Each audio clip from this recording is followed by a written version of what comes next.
जय श्री गुरु। हर हर महादेव। जय भोलेनाथ। जे भी गुरु भाई गुरु बहना ये वीडियो देखता सबके हमार प्रणाम बाटे और सबसे हाथ जोड़ के विनम्र निवेदन बा, अगर ये हमार भक्ति भजन शिव जी के आप सबके अच्छा लगे तो कृपया करके कमेंट बॉक्स में हर हर महादेव जरूर लिखल जा और चैनल के लाइक और सब्सक्राइब करके सपोर्ट जरूर कइल जा। ई गाना हम खुद बनैले बाटी और खुद लिखले बाटी, खुद गा भी रहल बाटी। अगर अच्छा लगे तो जरूर बतावल जा। होली के गाना है भोलेनाथ के। अरे होलिया में पी के बउरई ने हो हमार भोला बउरहवा हो। होलिया में पी के बउरई ने हो हमार भोला बउरहवा। होलिया में पी के बउरई ने हो हमार भोला बउरहवा। भोला बउरहवा हो भोला बउरहवा। भोला बउरहवा हो भोला बउरहवा। होलिया में पी के बउरई ने हो हमार भोला बउरहवा।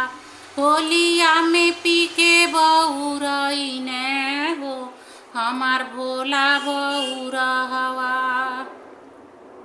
अरे ताड़ी पिए गांजा पिए पिए भांग के गोलावा। गांजा पिए ताड़ी पिए पिए भांग के गोलावा। अरे नसावा में कहाँ ढिमिलई ने हो हमार भोला बउरहवा। नसावा में कहाँ ढिमिलई ने हो हमार भोला बउरहवा। होलिया में पी के बउरई ने हो हमार भोला बउरहवा। होलिया में पी के बउरई ने हो हमार भोला बउरहवा। होलिया में पी के बउरई ने हो हमार भोला बउरहवा। अरे जाने कहाँ भोला हमार गइना ढिमिलाई। जाने हमार भोला कहाँ गइना ढिमिलाई। गइना ढिमिलाई हो गइना ढिमिलाई। जाने कहाँ भोला हमार गइना ढिमिलाई। और तेरा सुलड मरुआ जहाँ दिहन गिराई हो। अरे जाने कहाँ भोला हमार गइना ढिमिलाई। गइना ढिमिलाई हो गइना ढिमिलाई। तीरा सुल्ड मरुआ हो दिहन गिराई। दिहन गिराई हो दिहन गिराई।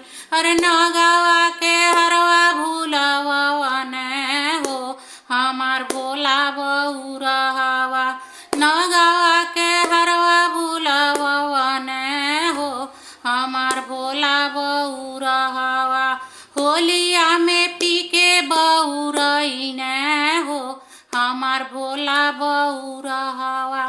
होलिया में पी के बउरई ने हो हमार भोला बउरहवा।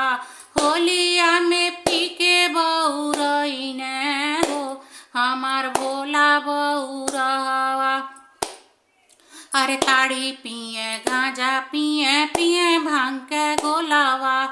ताड़ी पिए गांजा पिए पिए भांग के गोलावा। नसावा में कहाँ ढिमिलई ने हो हमार भोला बउरहवा। नसावा में कहाँ ढिमिलई ने हो हमार भोला बउरहवा। नसावा में कहाँ ढिमिलई ने हो हमार भोला बउरहवा। जय शिव गुरु। हर हर महादेव। जय भोलेनाथ। जेके भी हमार भक्ति होली के गीत शिव भजन अच्छा लगल हुई कृपया चैनल के लाइक सब्सक्राइब करके सपोर्ट जरूर कइल जा। आप सब पर भगवान भोलेनाथ शिव के कृपा सदैव ऐसे ही बनल रहे। जय श्री गुरु। हर हर महादेव।